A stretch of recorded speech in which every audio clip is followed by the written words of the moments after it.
name is Santos Carrion.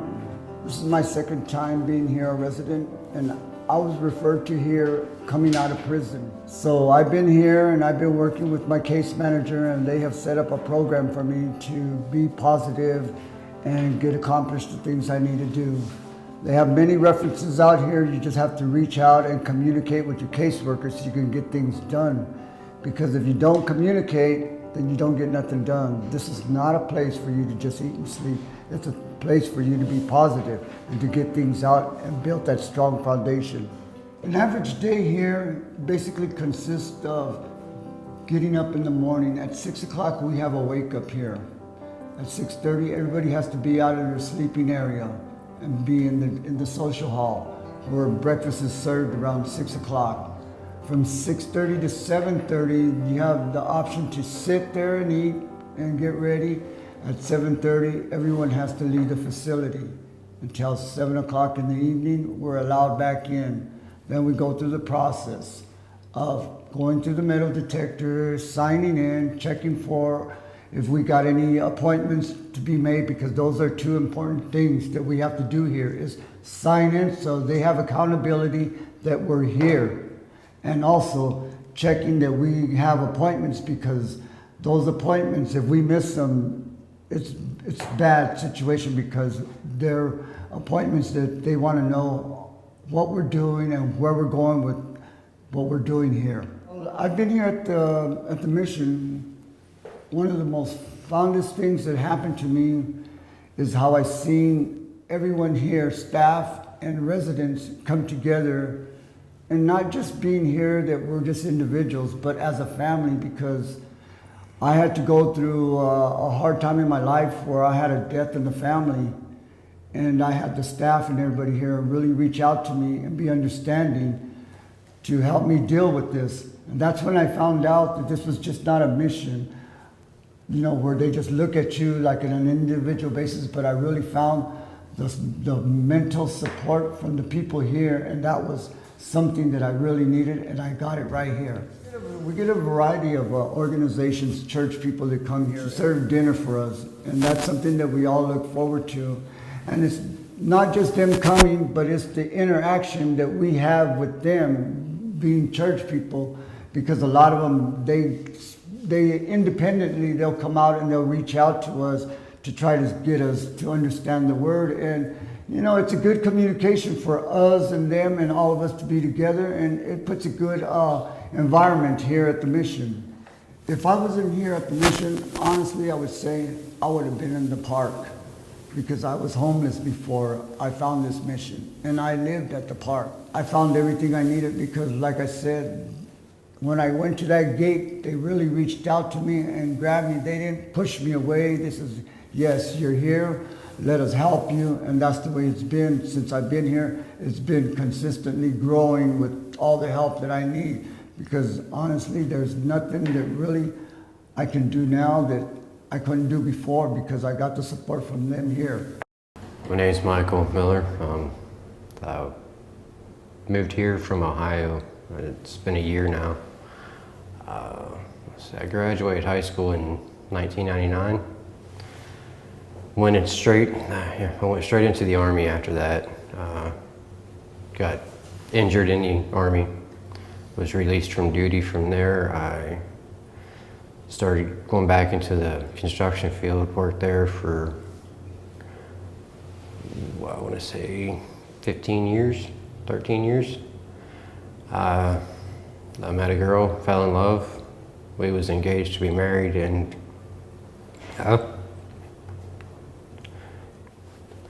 she passed away from a car accident. I started drinking a great deal of an amount. Tried to kill myself.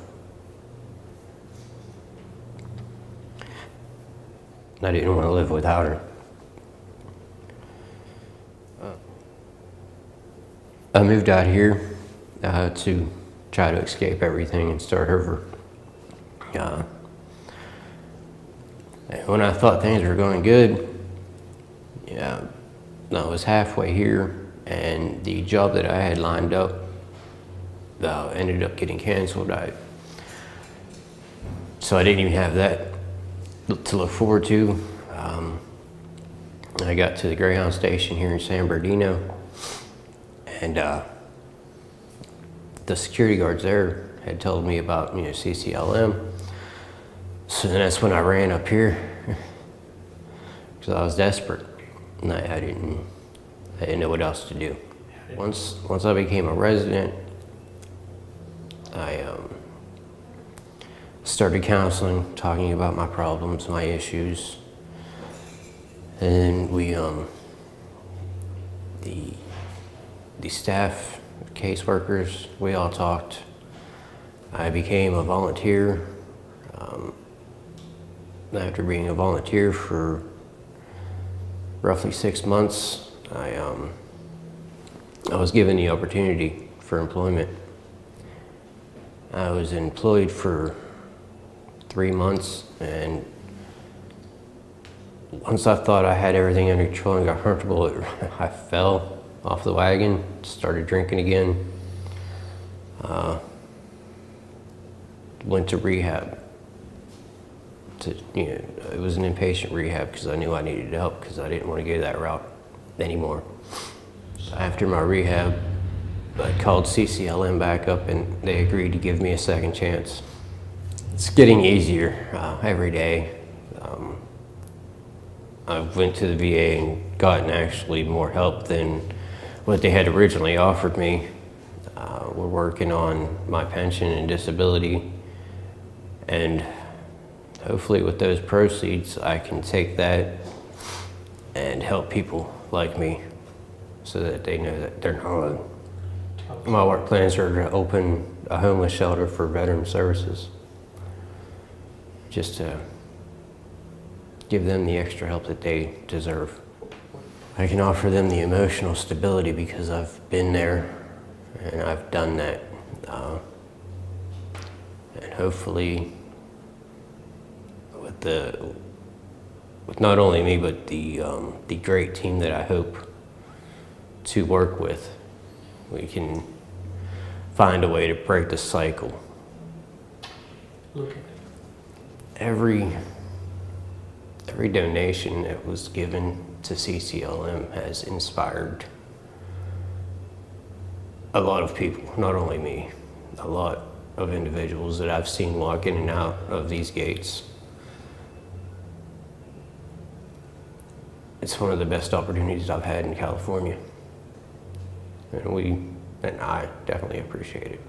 Without CCLM, I'd probably ended up dying.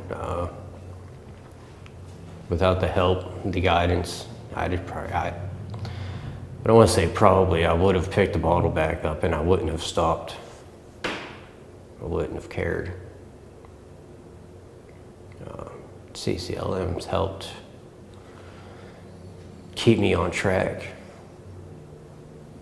since coming back. I've learned to do a lot more interaction, to be a lot more open about everything. So without them, I'd be lost. Hi, my name is Claire Sakafitz, and I'm the volunteer coordinator for LSS at Central City Lutheran Mission. I came here many years ago as a volunteer through my church. I had a friend who was serving Sunday night suppers here, and she invited me to come along. And when I walked in the door, although I was afraid I had not been exposed firsthand to homelessness, and I was quite afraid, I came in and I thought, I'm here, I should do something. I tried to ask if I could work in the kitchen, but all the positions in the kitchen were taken, so they told me to mingle. So I went out and sat with a gentleman, and he had his head down, and I said, hi, my name is Claire, and he went, huh? And I said, tell me about yourself. And he kept chewing and eating with his head down, and we talked for about 20 minutes, and he told me everything he could fit into that between bites of food. And when he was finished, he looked up and he said very gruffly, thanks. Nobody's listened to me for over 20 years. And it changed my life. It made me realize that just by listening to someone who's underprivileged or who is vulnerable, as this homeless man was, could make a difference in his life. And from there on, I was hooked. I went back to my church, asked them to join me in an outreach program to serve suppers here on Sunday night, and my journey began. Several years after that, I was fortunate enough, upon retiring from the corporate world, to be offered the job of volunteer coordinator here, and I jumped on it. And I have had that position for 2 years, and I absolutely love what I'm doing, and I am privileged to be here with Lutheran Social Services working. We do make a difference every day at every level for every employee here, and it's a very proud time in my life to say that I finally have a job that matters. My backstory, though, is unusual.